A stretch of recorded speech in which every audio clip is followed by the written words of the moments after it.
Bienvenidos a Comprensión de los Tiempos. Vamos a seguir adelante con nuestra clase sobre filosofía de la religión. Hoy es la clase número 3 con el profesor Luis Rogelio Garavito.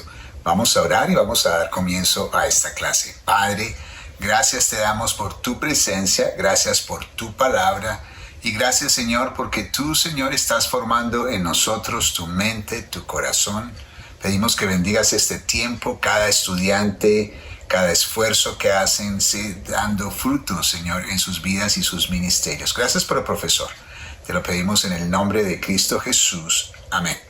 Profesor Garavito, bienvenido a la clase del día de hoy.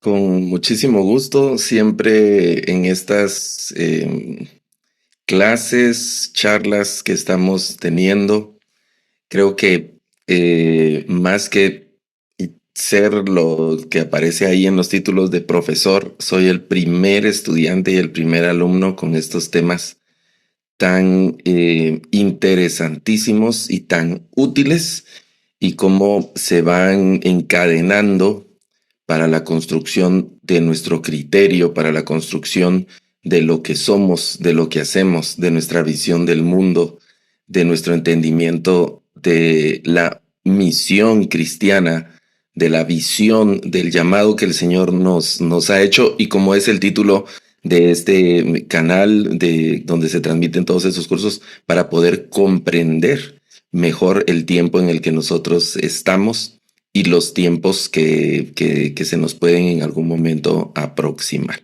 Siempre todo este contenido que hemos venido compartiendo nos ayuda mucho para la mejor comprensión del tiempo en el que estamos viviendo, nuestros tiempos, el trajín de nuestra vida, la dinámica de nuestra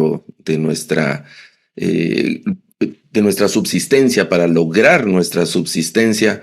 Muchas veces nos reduce la visión, reduce lo que hacemos y perdemos una visión de largo plazo. Y cuando pensamos en largo plazo, estamos pensando individualmente de nuestra vida, nuestro retiro, probablemente los años finales, etcétera, pero no en general del tiempo en el que vivimos y del legado o las circunstancias que quedarán.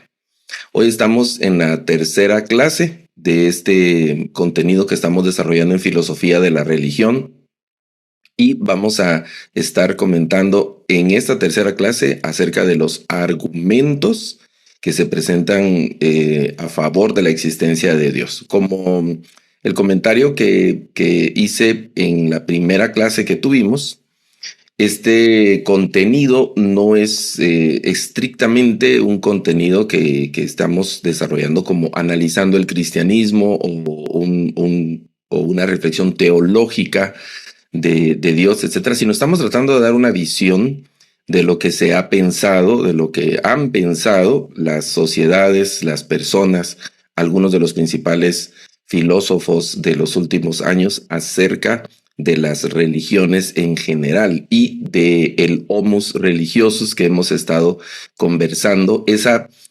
tendencia del ser humano hacia lo religioso, hacia lo místico. Y una de las cosas que eso nos quedó ahí en el tintero en la clase anterior tiene que ver con el lenguaje, tiene que ver con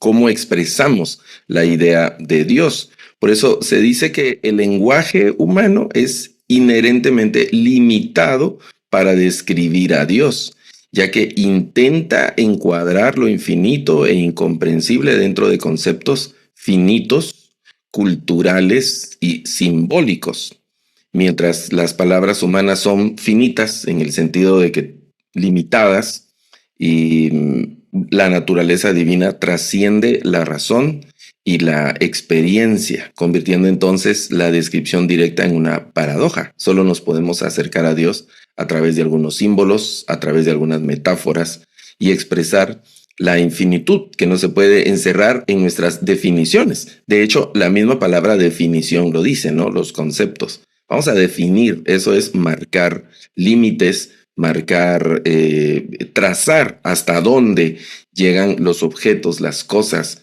que pueden ser muy concretos, muy objetivos, o pueden ser abstractos o cosas muy subjetivas, ¿no? Entonces, de ahí que el lenguaje humano es limitado para describir lo divino. En ese sentido. Y eso es algo filosófico, no solo es un tema de devoción o de nuestra fe, porque el mismo apóstol Pablo lo dice al final del capítulo 11 de Romanos, cuando él dice que son indescriptibles e insondables los misterios de Dios, inalcanzables, que salen en la oración de la dedicación del templo. Salomón dice que los cielos de los cielos no pueden contenerlo, no pueden contener la grandeza de Dios. Y en esa expresión hebrea, en la cosmovisión hebrea de los cielos, hoy nosotros diríamos el universo no contiene a Dios, sino que es Dios el que contiene el universo. Y si aceptamos las propuestas de filósofos y científicos actuales que hablan de los multiuniversos, y otros lanzan eso de una manera muy fuerte cuando dicen que hay una infinita cantidad de universos. Bueno, pues en cada uno de esos universos y todos esos universos en conjuntos, todos los universos que puedan existir en conjunto, Dios los contiene. Y en la imagen del profeta Isaías, hasta diríamos en una imagen más antropomórfica, Dios los contiene en su mano. Ahí está. Todas las estrellas, todos los universos, Dios los contiene. Es demasiado grande para comprenderlo en nuestro lenguaje. Entonces el lenguaje se convierte en una especie de señalador que apunta a alguna realidad que siempre será mayor que las palabras que se utilizan para describirla, esta realidad en el universo. De ahí que entonces estos límites principales del lenguaje son la inefabilidad divina.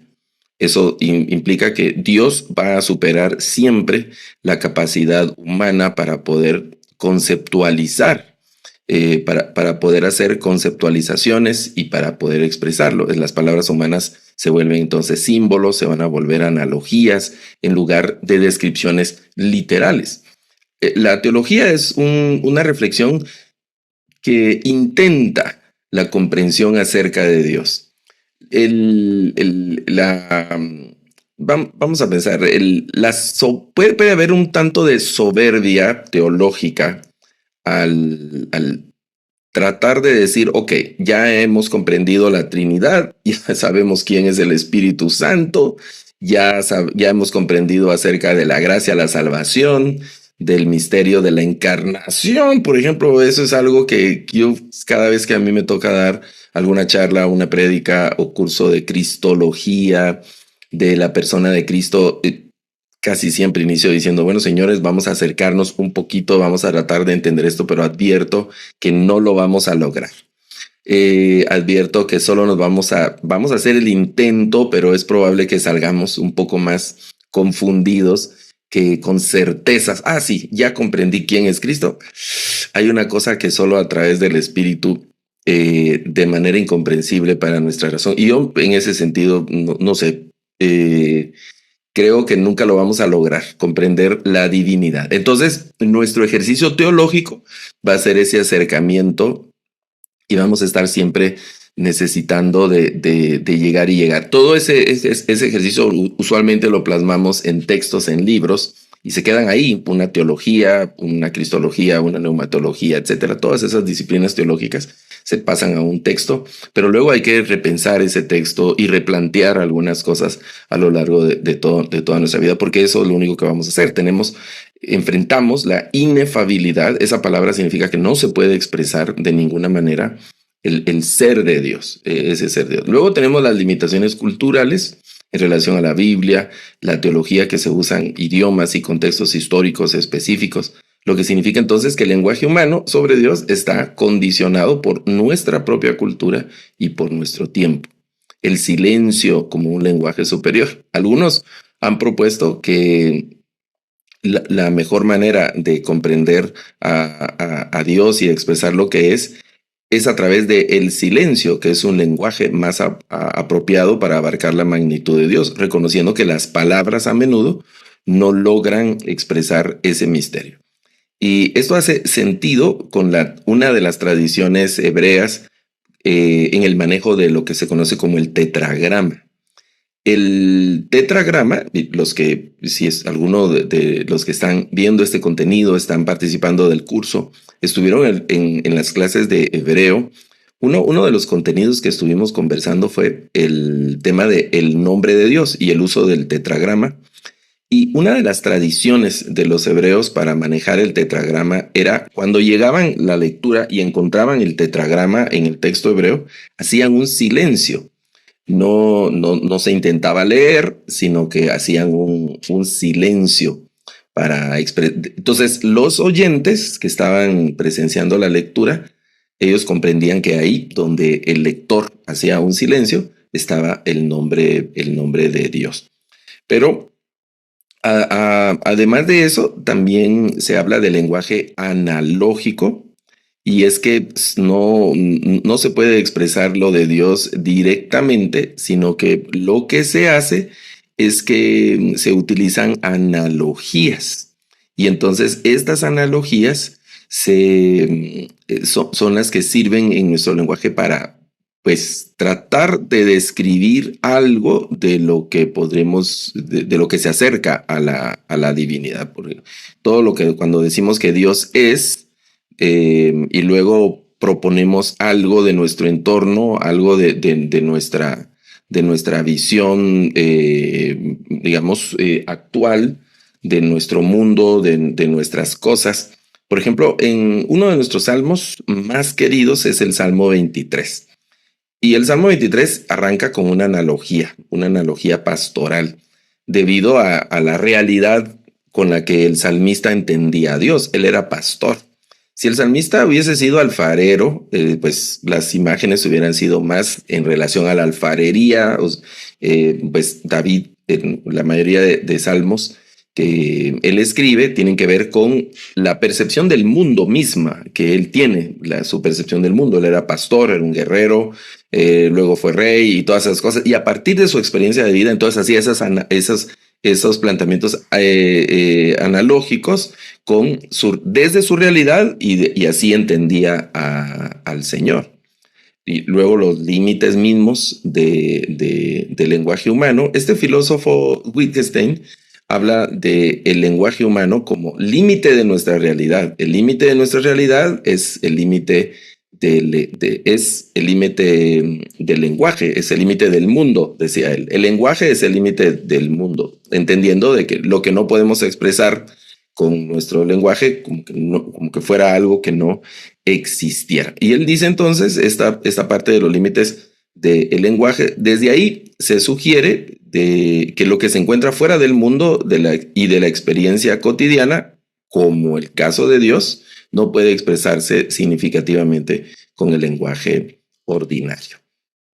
Y el tema de la grandeza y lo excelso de Dios. Bueno, hablemos ahora en esta tercera clase acerca de los planteamientos filosóficos que nos presentan ideas y reflexiones acerca de la existencia de Dios, a favor de la existencia de Dios. Estos hay que decir, entre algunos puntos que hay que remarcar cuando empezamos en esta reflexión, es que son intentos de racionalizar la creencia en Dios y mostrar un poco más que la creencia en Dios. Estos intentos racionales. Por eso estamos haciendo este acercamiento desde la filosofía.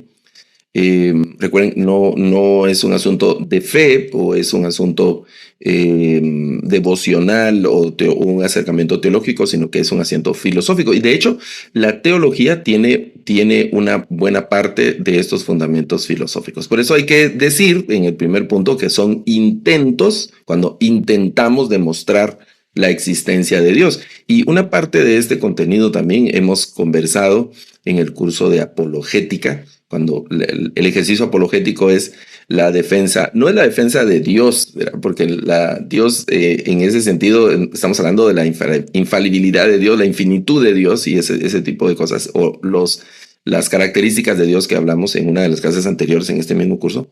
Digamos que desde esa perspectiva, Dios no necesita defensa, sino que la apologética se encarga más bien de demostrar y con argumentos filosóficos el sentido de nuestra fe. una especie de racionalización de nuestra fe frente a otras realidades. Luego, en las siguientes clases vamos a hablar de algunos argumentos en contra de la existencia de Dios y cómo estos argumentos que vamos a ver a continuación nos ayudan a enfrentarlos. Y también a racionalizarlos. Entonces, estos intentos racionales van a ir por ahí, ¿no? Que nos haga sentido este tema de la existencia de Dios. Otra cosa es que no son meramente una cuestión de fe subjetiva, sino que puede ser defendida mediante razonamientos filosóficos. También es que no se pretenden demostrar ofrecer demostraciones absolutas, sino mostrar que la hipótesis teísta, es decir, las hipótesis que defienden la propuesta de dioses o de alguna deidad, es en realidad razonable, no es una locura. De hecho, cuando las personas hablan hay un juicio, ¿no?, que se hace a los creyentes de cualquier religión, y se dice que son como ciudadanos del mundo de segunda categoría, intelectualmente limitados, y algunos pueden ser como muy groseros también, ¿verdad? Gente torpe, gente sin cerebro, o cosas como esas que se le dice a los creyentes, o que los han engañado. A los que somos evangélicos nos dicen, a usted le lavaron el cerebro, y lo tiene ahí el pastor, y no sé quién, que lo está engañando. Y se burlan mucho, ¿no? Pero en realidad todos esos argumentos, cuando uno lo pensamos, tienen sentido, y las personas que expresan o se expresan de esa manera tan fea contra los creyentes,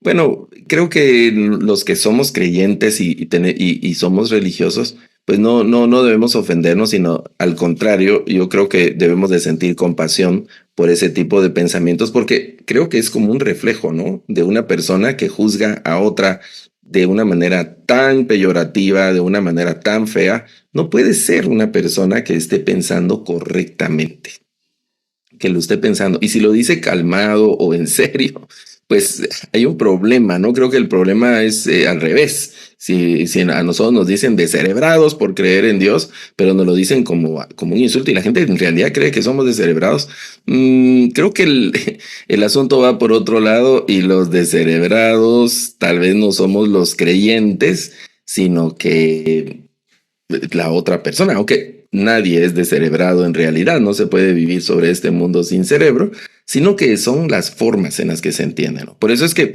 más que ofrecer demostraciones, miren, aquí está Dios de este color, de este sabor, de este tamaño, tóquelo, mírelo, huélalo, con los sentidos así tangibles, no. Es un asunto filosófico donde desde la razón, de una manera coherente, explícitamente poderosa, se pretende hacer estas reflexiones frente a las otras interpretaciones del mundo. Tiene mucho más sentido desde el punto de vista filosófico, incluso científico, como vamos a acercarnos en un poco más adelante. El ser creyente es mucho más, voy a decirlo de esta forma, es mucho más humano y mucho más normal que una persona tenga una creencia X, no necesariamente cristiana, que fue la advertencia que hice en el primer curso, pero es mucho más normal que una persona tenga una religión a una persona que no la tiene. Es más humano tener una religión. De hecho, y yo creo, esta es una hipótesis mía personal, obviamente sin haber hecho algún estudio serio, científico, estadístico, así, pero yo creo que el ateísmo en el mundo realmente va cambiando. Ya no es un ateísmo absoluto, como hemos visto, sino que es una especie de teísmo práctico o agnosticismo, como se dice. La gente cree en algo y no sabe decir exactamente en qué, pero creen en algo, tienen algún tipo de espiritualización y de espiritualidad, se cree en algo, ¿no? Y cuando se deja de creer, queda un vacío demasiado enorme en la persona que no hay forma que eso se pueda llenar a través de esa fe. Por eso se dice entonces se agrupan estos argumentos entre los argumentos cosmológicos, los argumentos teleológicos, el argumento ontológico, los argumentos morales y los argumentos desde la experiencia religiosa. Y los vamos a agrupar en estos 5 tipos de argumentos. Veamos los argumentos cosmológicos, ¿no? Esto es muy amplio, se ha escrito mucho, hay muchos ponentes de estas ideas. Nosotros vamos a hacer algunos acercamientos nada más porque el curso no va estrictamente por ahí. Este es un episodio de este viaje que estamos haciendo a través de la filosofía de la religión. Los argumentos cosmológicos tienen que ver siempre con el tema de la creación del cosmos, de lo que se mira y cómo se explica todo esto que existe y que ya está. Cómo lo podemos comprender, cómo lo podemos asimilar y qué nos dice acerca de la idea de Dios, todo lo que está. El principio de la causalidad. Son asuntos de filosofía que les decía, vienen desde algunos de esos hace muchos siglos y que se utilizan como fundamento para otros razonamientos y otros estudios. Este argumento de causalidad o el principio de causalidad es parte de los argumentos cosmológicos que inician de la intuición metafísica de que todo lo que comienza a existir tiene una causa.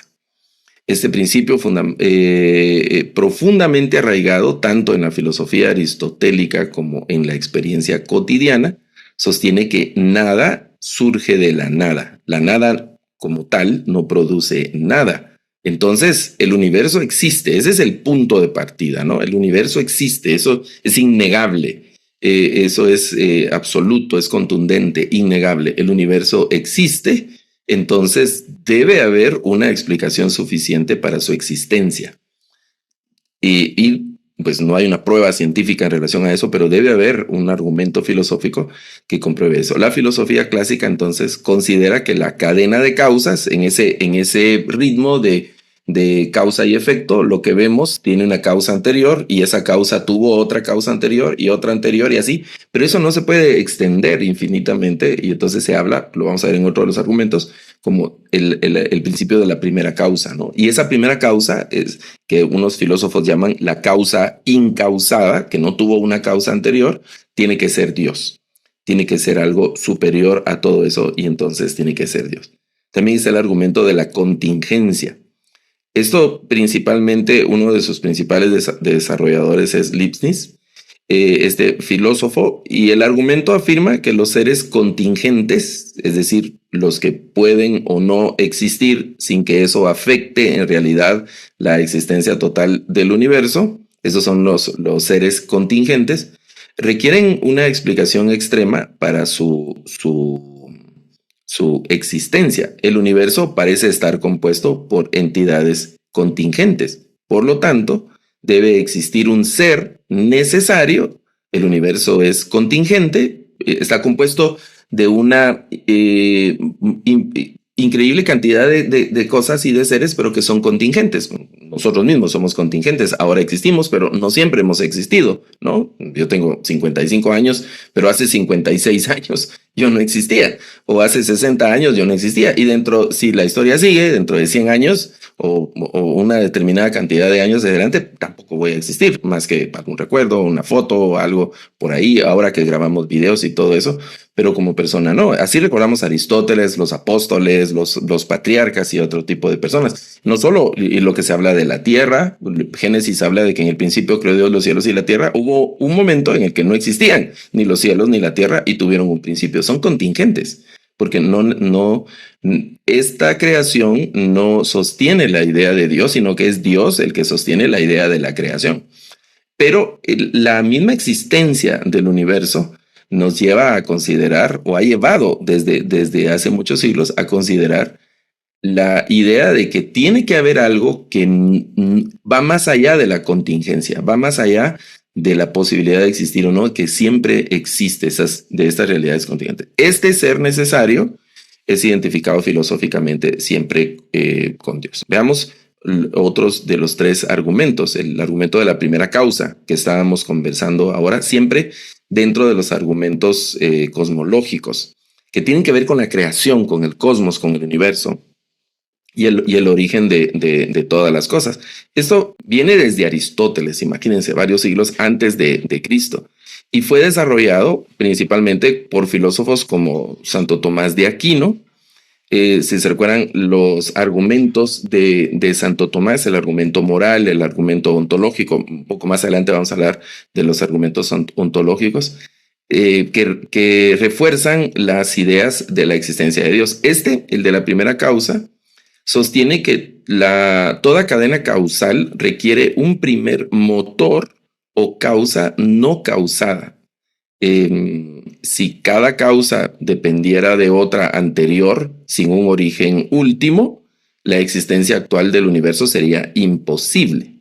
Eso, el análisis filosófico que ha llevado a una cadena de experimentos a lo largo de los siglos. Por tanto, debe existir entonces una causa primera que no dependa de ninguna otra para existir. La metáfora, el ejemplo que se usa y la imagen en este argumento es como cuando se ponen las fichas de dominó, todas una detrás de otra, y luego no hay movimiento todavía y hay un primer impulso a la primera ficha y eso desencadena todo el movimiento.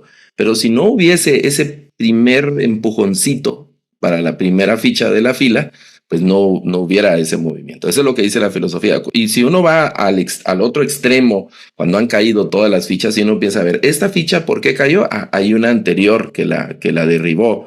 Y esta anterior hay otra, y esta hay otra y otra, hasta llegar a la primera ficha que se movió.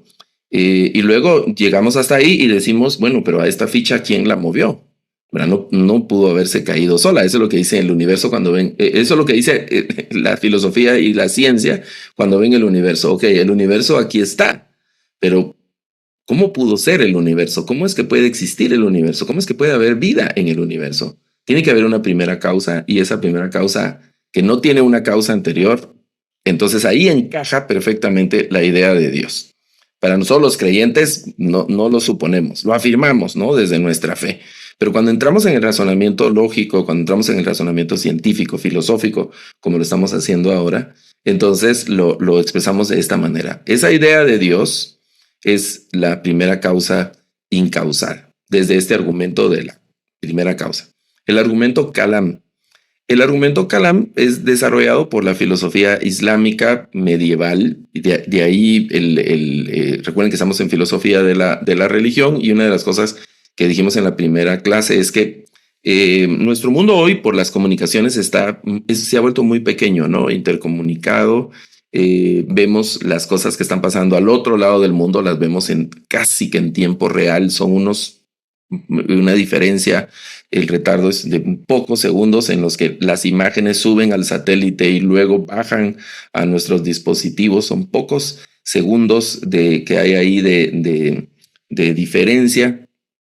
Pero casi en tiempo real estamos observando eventos que están en cualquier parte del mundo. Pero antes los pueblos, las civilizaciones estaban inconexas, permanecían casi aisladas, algunas de ellas en territorios grandes. Y lo que se ha determinado a lo largo de los siglos en el estudio de la sociedad, de la arqueología, la antropología, la historia, o estudios como de la filosofía de la religión, al revisar sus escritos, la arquitectura, costumbres, valores y todas esas cosas, está presente siempre de manera muy fuerte la idea de Dios. Por ejemplo, en este argumento Kalam, desde la filosofía islámica, y permanece y se ha tomado ahora para la filosofía contemporánea, afirma varias cosas. Primero, afirma que todo lo que comienza a existir tiene una causa. Luego, como una segunda premisa, ven su entorno y dicen, ok, el universo existe, la naturaleza existe, el mundo existe, el océano existe, los animales existen, las personas existen, las sociedades existen. Llegan a una conclusión. Por lo tanto, el universo tiene una causa. Tiene que tener una causa que no fue causada, ¿no? Este argumento Kalam, digamos, aquí lo estamos reduciendo a unas pocas líneas, ¿no? Entonces, la conclusión sugiere que esta causa debe ser trascendente, fíjense la descripción, trascendente, atemporal, poderosa y no material. ¿Quién encaja en esa descripción? trascendente, atemporal, poderoso y no material, es Dios. La idea de Dios encaja en esa descripción. Desde ahí, el argumento Kalam también es digamos, apuntala la idea de la existencia de Dios. La exposición, siempre dentro de los argumentos cosmológicos, la explicación última del universo. Aquí se busca responder a la pregunta fundamental de la metafísica: ¿por qué existe algo en lugar de nada? ¿Por qué la existencia del universo, no? Y la hipótesis de Dios es propuesta siempre como la explicación última de la existencia del universo y de sus leyes.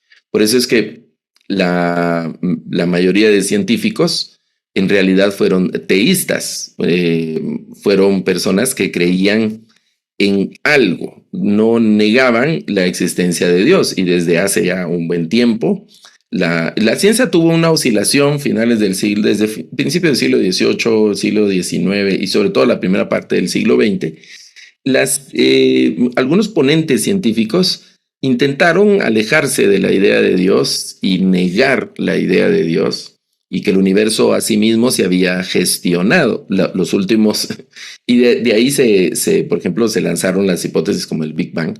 Pero las últimas décadas, las nuevas investigaciones, ahora los científicos están replanteando estas mismas ideas como el Big Bang, lo están replanteando y lo están poniendo desde otra perspectiva, porque el universo no se puede explicar sin la idea de algo, en este lenguaje, ¿no? De algo trascendente, de algo atemporal. Tiene que haber algo, ¿no? Porque hay un vacío que la ciencia o la filosofía la filosofía plantea estas ideas, pero la ciencia no lo logra definir.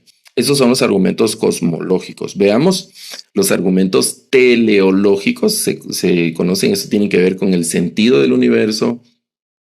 No solo el de dónde o por qué, sino tiene que ver para qué, un tanto el sentido del universo. El principio de orden y estructura del universo. Este argumento teleológico observa que el universo exhibe un alto grado de orden, regularidad, y hay una estructura que es intangible.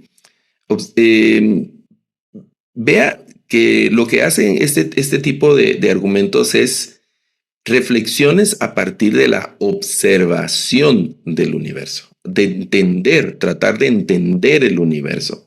Ahora mismo hay diferentes proyectos que se han lanzado, naves exploradoras al espacio exterior, y que llevan literalmente laboratorios, son laboratorios que llevan para observación, tomar fotos, recoger datos.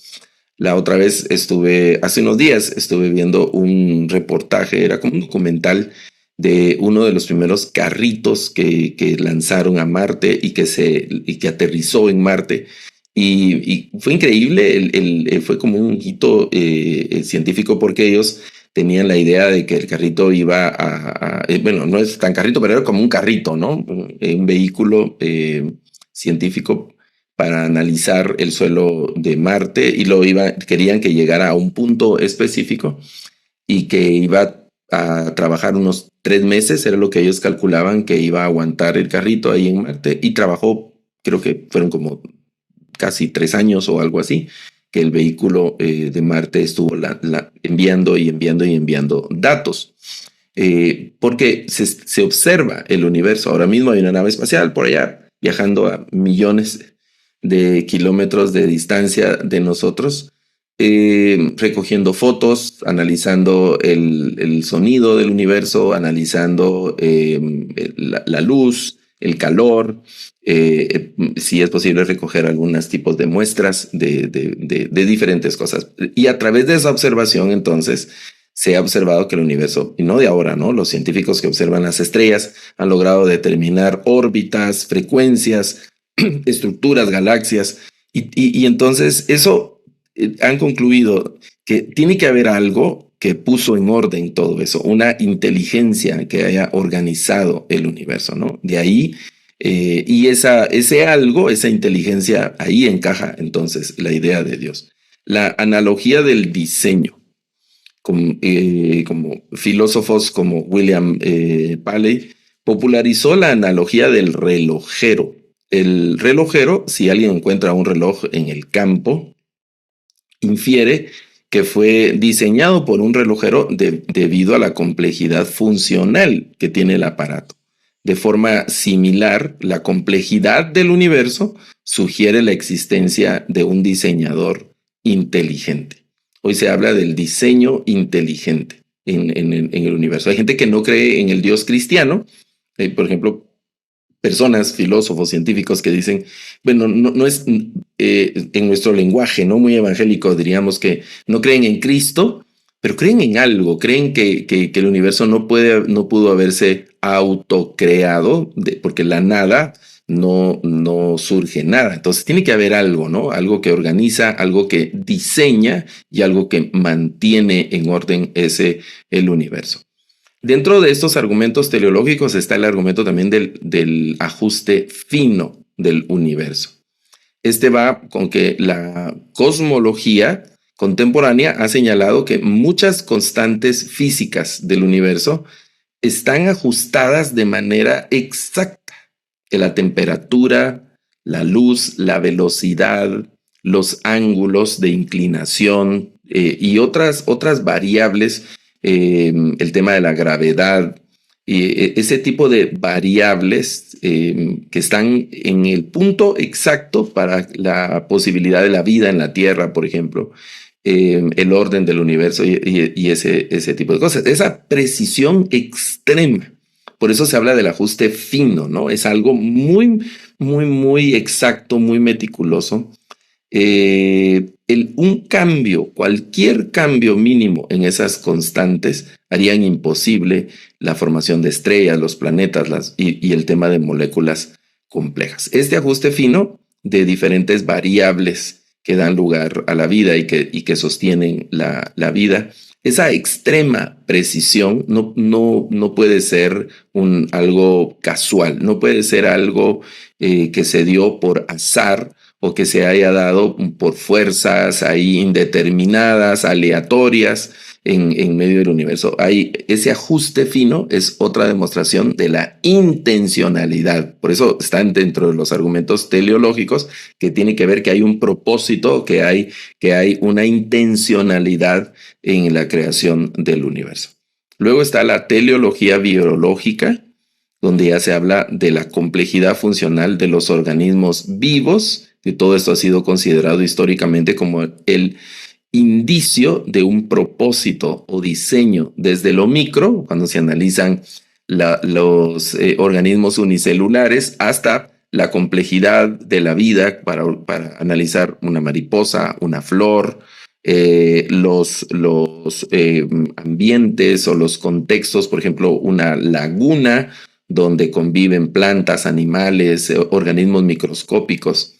El entorno climático, la relación que tiene el aire con el agua y la tierra, la erosión, los bosques, los microclimas y bueno, todas ese tipo de situaciones, por ejemplo, lo que produce, es decir, qué da lugar a que se formen desiertos y cuál es el aporte que hacen los desiertos para el clima general en el mundo, en toda la Tierra, el aporte de nuestros bosques, el aporte de los océanos, de los glaciares y toda esa complejidad de un ave, de un delfín, ¿verdad? De una serpiente o de un insecto, tiene que tener un propósito y un diseño como tal. La teoría evolutiva explica muchos mecanismos biológicos. Algunos filósofos han argumentado que lograr el entendimiento, la inteligibilidad de las leyes naturales sigue requiriendo una explicación. Se logran comprender o describir los seres vivos, pero en realidad cómo se formaron y cómo llegaron a ser lo que hoy vemos, algunas teorías tienen vacíos muy, muy grandes para describir esto que se observa. Y lo único que queda en esos espacios, insisto en esta frase, en esos vacíos que quedan en las posibles explicaciones, la única idea que encaja es la idea de Dios. Y dentro de estos argumentos teleológicos, el último que vamos a considerar en la clase de hoy es Dios entonces como una inteligencia ordenadora. El argumento teleológico concluye que la mejor explicación del orden y la racionalidad del universo es la existencia de una inteligencia suprema que lo sustenta, que sustenta el universo. Tiene que haber algo supremo, algo mayor que sustenta el universo. Veamos los argumentos ontológicos. Los argumentos ontológicos tienen que ver ya propiamente con la idea de Dios. Por ejemplo, el concepto de Dios como ser máximo dentro de estos argumentos ontológicos. El concepto de Dios como un ser máximo, este argumento fue formulado inicialmente por Anselmo de Canterbury y comienza desde el concepto de Dios como aquello mayor que lo cual nada puede ser pensado, que nos supera, ¿no? Este es el concepto de Dios como un ser máximo, algo externo, inalcanzable de la idea de Dios. Si Dios es el ser más grande concebible, entonces debe existir no solo en el pensamiento, sino también en la realidad. Esto va más allá solo de una idea, desde la perspectiva de San Anselmo. También de la existencia como perfección. Anselmo sigue diciendo que existir en la realidad es mayor que existir solo en la mente. Por tanto, si Dios existiera solo como idea, no sería el ser máximo concebible. La idea de Dios excede no solo nuestro pensamiento o racionalización. Esa es una idea de la gente, ¿verdad? Sino que excede eso. Dios excede más que solo el planteamiento de una idea racional en un grupo de personas, en una persona o en un grupo de personas. Veamos algo más de los argumentos ontológicos, ¿no? El argumento a priori. A diferencia de otros argumentos, este argumento ontológico no depende de observaciones empíricas. Las observaciones empíricas son de donde parten, por ejemplo, los argumentos cosmológicos. Recuerden que los argumentos cosmológicos están basados en las ideas de Dios que se plantean desde la existencia del universo, desde lo que se observa, lo que se mira, lo que se prueba, lo que se analiza, se experimenta, lo que se toca. Los argumentos ontológicos no parten de esas observaciones, sino que es un argumento puramente conceptual que intenta demostrar la existencia de Dios a partir de la definición misma de Dios. Dios es Dios porque es Dios. Puede ser un argumento desde la apologética que define, ¿no? Hay una parte de la apologética que muestra evidencias y hay una filosofía apologética o una apologética que define la idea de Dios solo por el concepto de Dios. Esos son argumentos a priori. Dios es Dios porque es Dios. Partimos de la idea misma de Dios y no de intentos de demostraciones de Dios. También hay formulaciones modernas. Algunos filósofos contemporáneos como Alvin Plantinga han formulado el argumento usando una lógica modal, ¿no? En esta versión es posible que exista un ser máximo que es necesario. Entonces, debe existir en todos los mundos posibles, incluido el mundo real. Lo que existe tiene que estar sostenido por algo que va más allá de solo las ideas, invenciones o teorías humanas.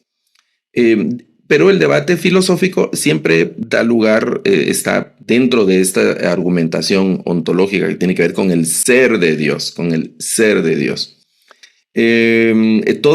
Toda esta análisis ahora ya más cristiano del ser de Dios se aborda desde una disciplina que se conoce como la teología propia o la teología, ¿no? El intento de la comprensión del ser de Dios, de su naturaleza, su esencia, su propósito, su plan y su relación con el cosmos y con la naturaleza, y particularmente su relación con el hombre, desde el ser de Dios. Entonces, este debate filosófico del ser o de la existencia de Dios ha sido objeto de críticas muy importantes, pero este argumento ontológico continúa siendo entonces una de las propuestas más sofisticadas en la filosofía de la religión, porque explora la relación entre el concepto de Dios, la posibilidad y la existencia de la idea de Dios. En los argumentos ontológicos, fíjese, llevamos los argumentos cosmológicos que tienen que ver con la realidad del universo. Los argumentos ontológicos que tienen que ver con la esencia de Dios y el ser de Dios mismo. Y abordemos ahora los argumentos morales o el argumento moral. Recuerden que en esta tercera clase estamos conversando acerca de argumentos en favor de la existencia de Dios. El argumento moral plantea inicialmente la existencia de valores morales objetivos. Esta existencia de valores morales objetivos es una forma de demostrar la existencia de Dios. El argumento moral parte entonces de la intuición de que ciertos valores, como la justicia, la dignidad humana o el bien, son objetivamente válidos, independientemente de las opiniones individuales. Y si son argumentos objetivamente válidos, estamos hablando de una ética que no es relativa, sino hace unas décadas se discutía de la relatividad ética o moral y de los absolutos. Y eso sigue siempre en tensión, ¿no? Por el carácter de los individuos que desafían los argumentos morales. Hay una película que les sugiero, es una película cristiana. En español, el nombre es El que cambia los tiempos.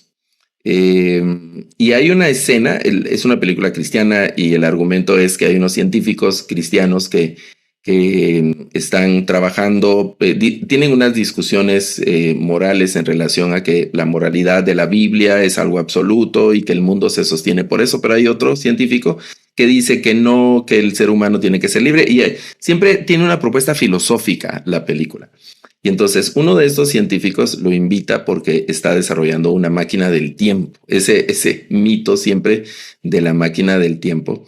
Y él le dice que lo invita a hacer un viaje en el tiempo y viajan hacia adelante en el tiempo, porque la película está inicialmente ambientada como en 1800 y algo por ahí. Y entonces ellos viajan a los años 2000 y encuentran pues las inmoralidades que ocurren en el cine y la televisión, la relatividad en las congregaciones, el mundo, las ciudades y eso. Pero hay una escena interesante que a mí me llamó la atención de esa película, por lo que estamos hablando ahora de la objetividad de los principios morales y de quién los determina y son objetivos y absolutos. Él está comiendo en un parque, el protagonista, y pasa a un niño que es como adolescente y le roba su sándwich, su sándwich y corre y lo persigue en el parque y lo alcanza. Y cuando lo alcanza, el personaje le dice al niño, ¿no sabes que robar es malo? Y el niño le contesta, ¿quién lo dice? Con una frase, una escena muy interesante. ¿Quién dice que robar es malo? ¿Quién dice que los principios morales así tienen que ser? ¿Quién dice que así tienen que ser? ¿Quién respalda esa idea? Bueno, ante esa relatividad que se da, lo único que regula nuestra pacífica convivencia, y es el intento para regular la pacífica convivencia entre personas, son las leyes. Se han establecido leyes y las leyes tienen siempre ese filo, ese carácter moral. ¿Por qué no puedo salir desnudo a la calle?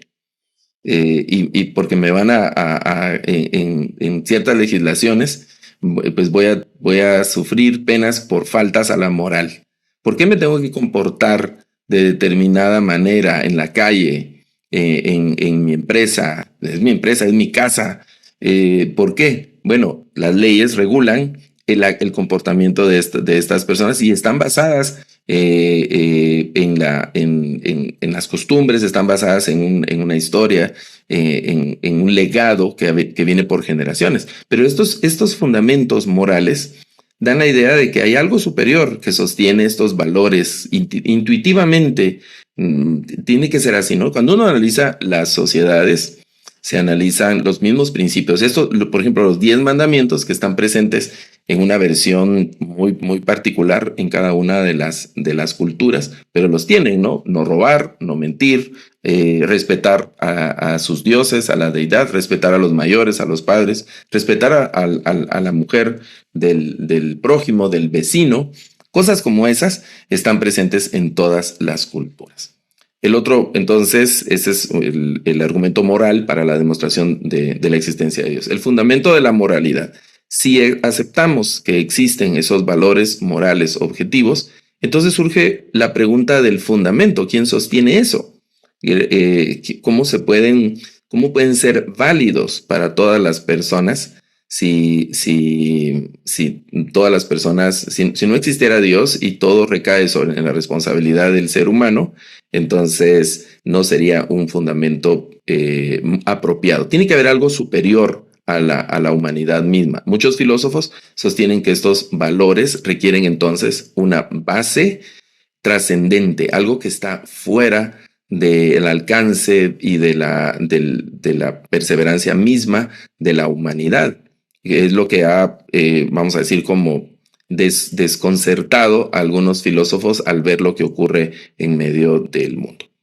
Luego está el argumento moral, siempre siguiendo dentro de los argumentos morales como las obligaciones morales. La moral no solo implica valores, sino también deberes, lo que debo hacer. Por ahí va el viaje de Kant, ¿no? En el argumento anterior estaba este filósofo Friedrich Nietzsche, donde él veía todo el relajo que le tocó vivir en el mundo como persona, en su familia, en su sociedad, y llegó a la terrible conclusión de que Dios había muerto. No podía coexistir el ser humano con la idea de Dios desde su óptica, ¿no?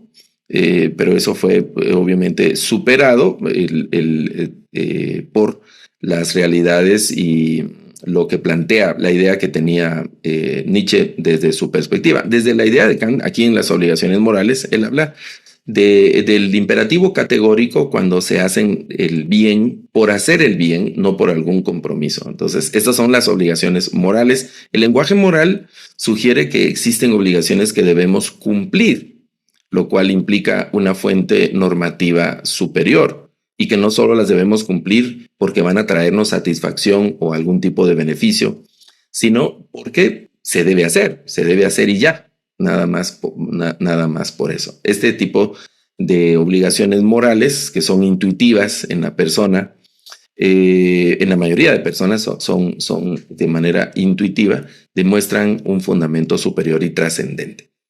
Este Dios entonces como un legislador moral. El teísmo, recuerden que el teísmo es una corriente o es la corriente filosófica que propone la idea de Dios o la existencia de Dios. El teísmo propone que Dios es el fundamento último de los valores morales y de las obligaciones éticas. En esta visión, el carácter de Dios sería el estándar objetivo del bien, es decir, el reflejo de Dios, que sería el estándar del bien. Y por último, la experiencia moral humana. La conciencia moral humana, que juzga acciones como correctas o incorrectas, se interpreta como una señal de que existe una estructura moral objetiva de la realidad que está fuera de la persona misma o de la sociedad misma. Entonces, hemos visto el argumento cosmológico a favor de Dios. Hemos visto el argumento ontológico a favor de Dios. Hemos visto el argumento teleológico a favor de Dios y el argumento moral que hemos estudiado en esta tercera clase en relación a los argumentos que son a favor de Dios. Quedémonos con una reflexión. Dios, al revelarse siendo misterio inefable, si lográramos comprenderlo, ya no sería Dios. Es lo que ha planteado en esta pequeña frase San Agustín.